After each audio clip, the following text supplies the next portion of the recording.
Saudara, jemaah yang tidak memiliki tiket pulang sempat terlunta-lunta di sebuah hotel dengan biaya mandiri. Lalu bagaimana kondisi jemaah kita saat ini? Kita berbincang dengan Konsulat Jenderal Republik Indonesia di Jeddah, Eko Hartono. Assalamualaikum, selamat malam waktu Indonesia, Pak Eko.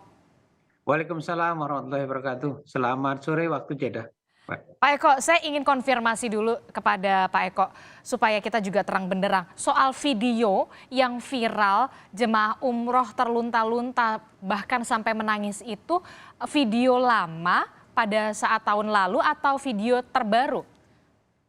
Itu video lama, video yang diambil waktu itu bulan September tahun 2022. Jadi, keadaan waktu itu memang jamaah sudah sangat desperate ya, sangat mengharapkan bantuan waktu itu.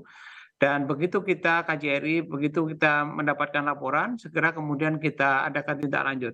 Nah memang, waktu itu jamaah memang mengaku sudah beberapa lama di situ, kalau nggak salah sudah, sekian minggu gitu, di hotel itu menunggu kepastian untuk dipulangkan. Jadi sekali lagi itu video lama, video September 2022 dan jamaahnya sudah pada pulang semua.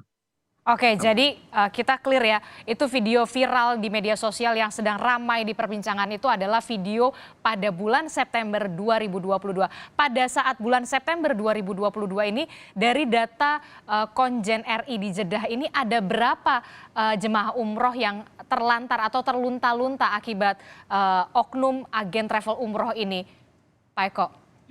Yang tercatat di kita memang cukup banyak waktu itu, sudah kita laporkan ke pusat, jadi sekitar 300-an orang waktu itu, Oke, 300-an orang. 300-an orang, berapa hari Dan mereka kemudian bisa diterbangkan kembali ke tanah air? 9 hari, 7 harikah atau seperti apa?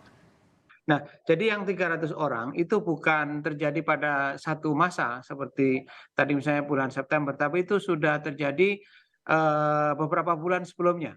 Yang dalam catatan kami itu sudah terjadi sejak Mei 2022, jadi waktu itu sebelum haji ya, Iya. itu sudah terjadi dan kemudian sudah kita tindak lanjuti. Ok, Waktu itu, dalam catatan kita ada 25 jamaah umroh yang kemudian, bernasib seperti itu.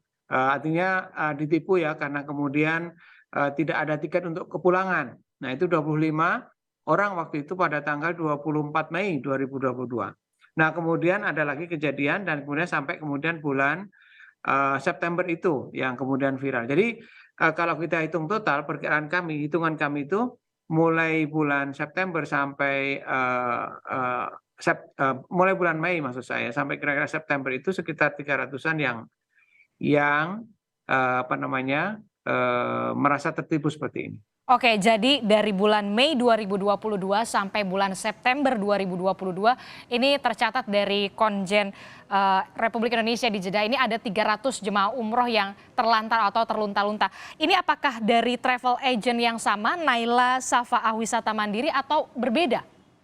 Oh tidak, ada beberapa travel, jadi bukan satu travel ya, ada beberapa travel yang, memberangkatkan mereka.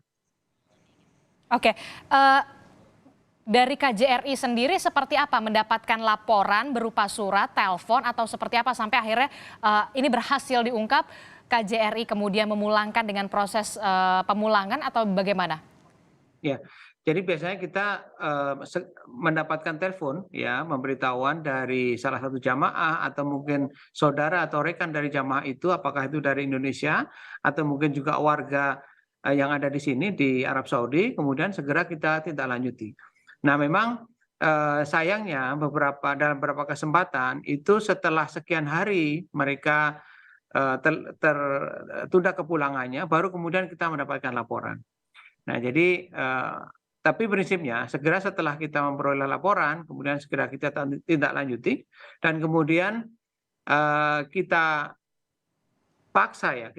kita desak para agen, travel yang ada di Arab Saudi. Jadi kan pihak travel di Indonesia itu kan bermitra dengan pihak apa namanya, travel di Arab Saudi. Nah setelah mereka pulang, setelah travel Indonesia itu pulang, eee perusahaan atau travel di Arab Saudi nah yang kita tekan, supaya mereka segera memberangkatkan para, jamaah yang sudah tertunda kepulangannya ini, gitu. Oke, alasan mereka pada saat itu apa? Kemudian tidak bisa memulangkan para calon jemaah umroh?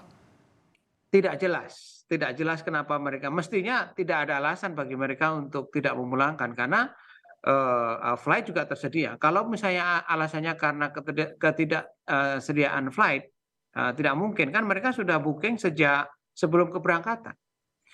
Semestinya mereka sebelum berangkat itu sudah harus memastikan bahwa tiket kepulangan juga tersedia. Nah ini yang terjadi kadang para jamaah itu dibekali dengan hanya booking tiket. Oh, Nah, tiket itu hanya dalam beberapa kasus, tiket itu hanya misalnya sampai ke negara pertama, misalnya Kuala Lumpur, ya, dari Jakarta Kuala Lumpur, kemudian dari Kuala Lumpur mereka itu menunggu 1-2 hari dulu oke. sebelum berangkat coba. Jadi mereka sudah harus menunggu di situ, baru kemudian dicarikan tiket.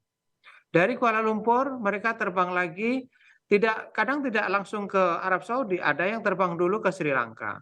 Oh, Kemudian dari situ ke India. Nah, kemudian dari India baru ke Jeddah atau Madinah. Pulangnya pun begitu juga. Dalam catatan kami, kepulangannya pun juga tidak kemudian langsung ke Indonesia seperti Jakarta atau Surabaya. Lewat Kuala Lumpur lagi. Nah, ini saya kurang tahu nih Kuala Lumpur, mungkin dari teman-teman di instansi terkait di situ bisa juga nanti ikut menelisik kenapa kemudian lewat Kuala Lumpur ini. oke. Banyak yang jadi Oke Pak Eko, kami ingin konfirmasi lagi sekali lagi. Berarti saat ini KJRI bisa memastikan sudah tidak ada lagi calon jemaah umroh yang terlantar seperti yang viral di video di media sosial. ya betul, sudah tidak ada. Mereka sudah pulang semua. Oke, baik, terima kasih Konsulat Jenderal Republik Indonesia untuk Jeddah Eko Hartono telah bergabung bersama kami. Sehat-sehat selalu, selamat malam Bapak.